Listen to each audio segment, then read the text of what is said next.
Shalom adik-adik, selamat pagi. Gimana kabarnya hari ini?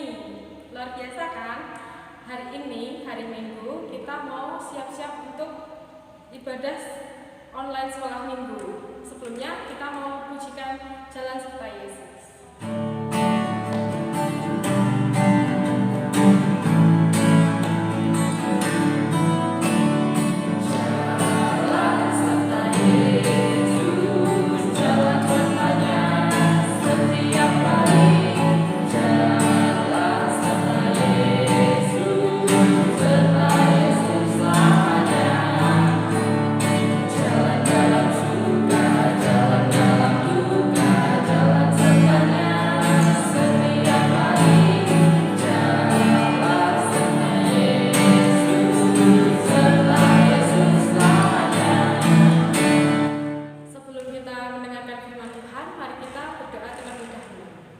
Selamat pagi Bapak, selamat pagi Yesus. Terima kasih untuk berkat pada pagi hari Tuhan.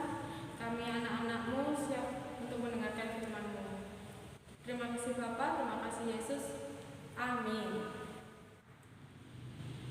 Mari kita mendengarkan firman Tuhan yang akan dibawakan oleh Mbak Mita dengan tema Mengalah bukan berarti kalah. Shalom adik-adik, bagaimana kabarnya? Sudah siap mendengarkan firman Tuhan? Nah, firman yang akan Mbak Mita sampaikan pada saat pagi hari ini diambil dari 1 Korintus 8 ayat 1 sampai 13. Nanti dibaca masing-masing di rumah ya. Sekarang Mbak Mita mau membawakan cerita yang berjudul Mengalah bukan berarti kalah. Nah, adik-adik, siapa yang di sini punya adik atau punya kakak? Nah, pernahkah kalian berantem di rumah hanya masalah sepele, rebutan mainan, apalagi rebutan HP ya? Ayo, adik-adik sering main HP toh?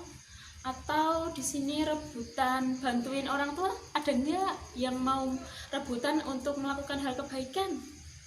Harus ada ya, di sini kita harus selalu rajin membantu orang tua. Nah, di sini misal kalian punya adik atau punya kakak. Di sini yang berperan sebagai kakak siapa? Ayo angkat tangan yang berperan sebagai kakak. Nah, waktu adik-adik kita bermain, seringkali kita merasa ingin juga bermain dengan mainan yang sama. Akhirnya terjadilah berantem nih, rebutan mainan ini. Nah, sikap apa yang harus kita ambil kalau kita lagi berantem dengan adik kita atau adik-adik sebagai kakak harus berani mengalah. Karena apa? Sebagai orang yang lebih besar atau sebagai kakak, kita harus mengalah, memberikan mainan tersebut kepada adik kita. Di sini bukan berarti kita kalah karena kita tidak bisa mendapatkan mainan itu, tidak adik-adik. Kita memberikan mainan, kita mengalah, itu bukan berarti kita kalah. Tapi kita harus menunjukkan seorang kakak yang baik hati dan bijaksana. Nah, kalau kita sudah mau mengalah untuk adik, atau mungkin kita di sekolah juga sering rebutan sesuatu dengan teman, atau dimanapun kita merasa bersaing, kita tidak boleh membuat itu menjadi suatu persaingan. Kita harus berani mengalah untuk kebaikan, karena kalau kita sudah berani mengalah, kita adalah anak yang bijak.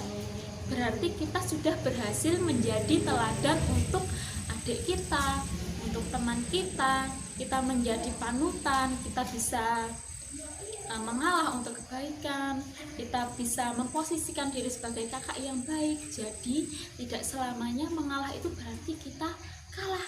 Namun apa adik-adik, kita harus ingat berarti kita bisa menjadi teladan untuk adik atau teman kita. Amin. Kalian bisa menjadi teladan yang baik, harus bisa ya, karena Tuhan memberi kita hati untuk bijaksana, untuk mengalah, untuk melakukan kebaikan, kerendahan, dan kebaikan. Amin. Amin. Nah, firman Tuhan pada hari ini kita tutup. Semoga adik-adik bisa menjadi teladan yang baik dan menjadi pelaku firman yang baik. Amin. Mari kita berdoa. Tuhan Allah Bapa kami, terima kasih atas berkat Tuhan. Kami mau menjadi teladan-Mu Tuhan. Kami mau mengalah bagi seseorang yang menjadi teman kami atau adik kami. Kami mau menjadi anak yang baik Tuhan. Berkati Tuhan sepanjang hari ini, karena Engkaulah Tuhan Allah kami yang kami andalkan. Terima kasih Tuhan, terima kasih Yesus. Dalam nama Tuhan Yesus, haleluya, amin. Gimana adik-adik udah mendengarkan firman Tuhan? Sebelumnya, mari kita tutup dengan doa Bapa kami. Bapa kami yang ada di surga, dikuduskanlah namamu, datanglah kerajaan-Mu, jadilah kehendak-Mu di bumi seperti di surga. Berikanlah kami pada hari ini makanan kami yang secukupnya, dan ampunilah kami akan kesalahan kami, seperti kami juga mengampuni orang yang salah kepada kami. Dan janganlah membawa kami ke dalam pencobaan, tetapi lepaskanlah kami daripada yang jahat. Karena Engkau yang mempunyai kerajaan dan kuasa dan kemuliaan sampai selama-lamanya. Amin. Selamat hari Minggu.